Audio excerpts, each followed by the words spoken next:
तर नमस्कार, श्री स्वामी समर्थ. मी मनीषा. स्वागत आहे तुमचं परत एकदा माझ्या नवीन ब्लॉगमध्ये. तर आज आहे ना, म्हणजे सकाळची सुरुवात माझी रांगोळीपासूनच होते. तुम्हाला तर आता पहिल्यापासून जर माझे कोणी व्हिडिओ बघत असेल तर माहीत असेल की माझ्या प्रत्येक व्हिडिओमध्ये स्टार्टिंगला रांगोळीचा व्हिडिओ असतोच आणि मी सकाळची रोज काढते. तसं तर मला हाताने जमत नाही, तरी पण मी छाप वगैरे मारते. पण माझा छंद येतो, मला आवडतं ते करायला.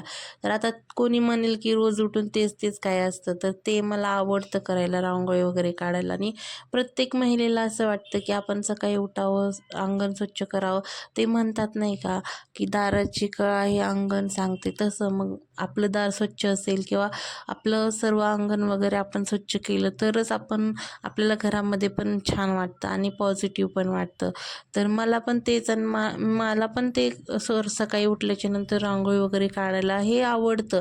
तसं आता सकाळी रोज उठल्याच्या नंतर पहिलं काम प्रत्येक बायकांचं हेच असतं की आपलं अंगण स्वच्छ करून रांगोळी वगैरे काढले की मग घरातली कामं आटपायला सुरुवात होतात. तर आजचा बेत होता बटाट्याचे पराठे करायचा. तर खूप दिवस झाले पराठे वगैरे बनवलेच नव्हते आणि म्हणलं चला आज पराठे वगैरे बनवायला घेऊयात. तरी ते ना माझे बटाटे वगैरे उकडून झाले होते आणि सोलून मी त्याला खिसून घेतले होते. तर चुरला ना बटाटा, त्यामध्ये थोडेसे असे थोडासा मध्ये मग एखादा मोठा मोठा बटाटा राहिला ना, मग ते पोळी फाटण्याची शक्यता असते, पराठा फाटण्याची शक्यता असते. त्यामुळे शक्यतो मी बटाटा खिसूनच घेते. आणि ना बटाटा एक म्हणजे कुकरमध्ये ना लावताना, आता मी तर असंच लावते की पाण्यामध्ये कधी बटाटा वाफवून घ्यायचा नाही, आणि घेतला तर पाण्यामध्ये डब्बा ठेवायचा आणि डब्यामध्ये बटाटे टाकायचे, त्यात पाणी नाही ओतायचं. तशा प्रकारे तुम्ही बटाटा उकडून घेतला ना, अजिबात तो बटाटा म्हणजे असं जास्ती पातळ होत नाही. आणि माझा बटाटा थोडा जास्ती शिजला आहे त्यामुळे थोडासा पातळ वाटतोय. तर तो आहे ना म्हणजे एकदम असं मस्त, म्हणजे पोळी एकदम फुगते पण आणि खूप छान पण होते आणि बटाटा मऊ शिजतो. त्यामुळे ना पाण्यामध्ये बटाटा टाकला ना, तो थोडासा चवीला पण वेगळा लागतो. आणि असं वाफवलेला बटाटा आहे ना, तो चवीला वेगळा लागतो. तर मी ना शक्यतो डब्यामध्ये बटाटे ठेवते आणि तो डबा पाण्यामध्ये ठेवते. अशा प्रकारेच मी तो बटाटा वाफवून घेते. म्हणजे आपल्याला पराठे बनवायचे असेल तर तो तसा बटाटा बनवून घेते.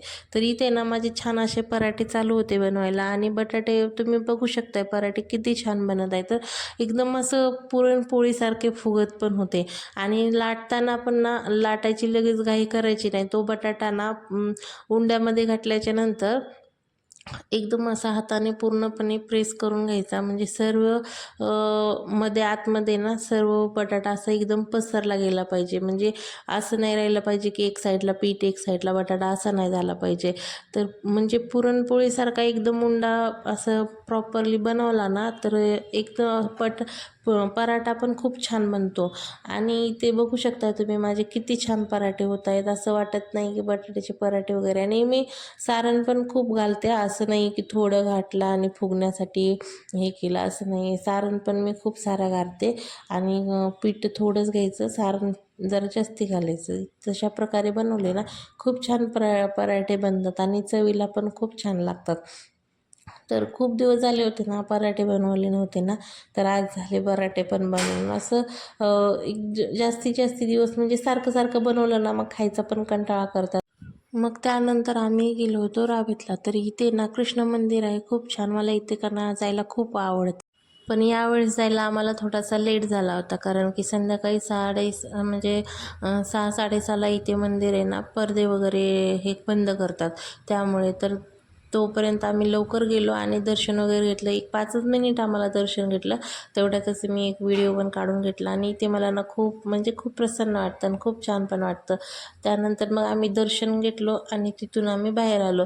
तर बाहेर आल्याच्या नंतर पण मंदिराच्या बाहेर आहे ना, लक्ष्मी आणि नारायणाचं जे इथे ही मूर्ती आहे ना, ते मला म्हणजे खूप आवडते. तिथे खाली साईडला कमळ वगैरे आहे ना, तर गेल्या वेळेस आलो होतो त्यावेळेस आम्हाला तिथे ना कमळ फुललेलं होतं आणि यावेळेस काही कळी नव्हती. आणि हे मला खूप आवडतं इथं आल्याच्या नंतर.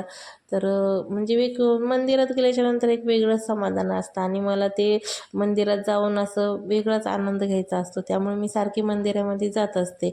तर इथं आल्याच्यानंतर तिथून दर्शन वगैरे करून बाहेर आल्याच्यानंतर मंदिराच्या मागच्या साईडला ना प्रसाद पण असतो. इथे प्रसाद ना खूप छान असतो आणि संध्याकाळी 4 वाजल्यापासून बहुतेक सुरू असतो हा प्रसाद. संध्याकाळी 8 ते 9 वाजेपर्यंत हे चालूच असतं. तर इथे आम्ही प्रसाद वगैरे खाल्ला आणि तिथून आम्ही येताना मुकुट घेऊन आलो होतो. स्वामींसाठी मुकुट आणला होता आणि ते मोठं झालं त्यामुळे हे काम छोटा करायचं काम यांचं चालू होतं. तर चला आजचा व्हिडिओ इथं संपवते. तर कसा वाटला कसा नाही नक्की कमेंट करून सांगा आणि चॅनलवर नवीन असाल तर एक सबस्क्रायबर जरूर करा. तर चला भेटूया असंच एका नवीन व्हिडिओमध्ये. तोपर्यंत बाय.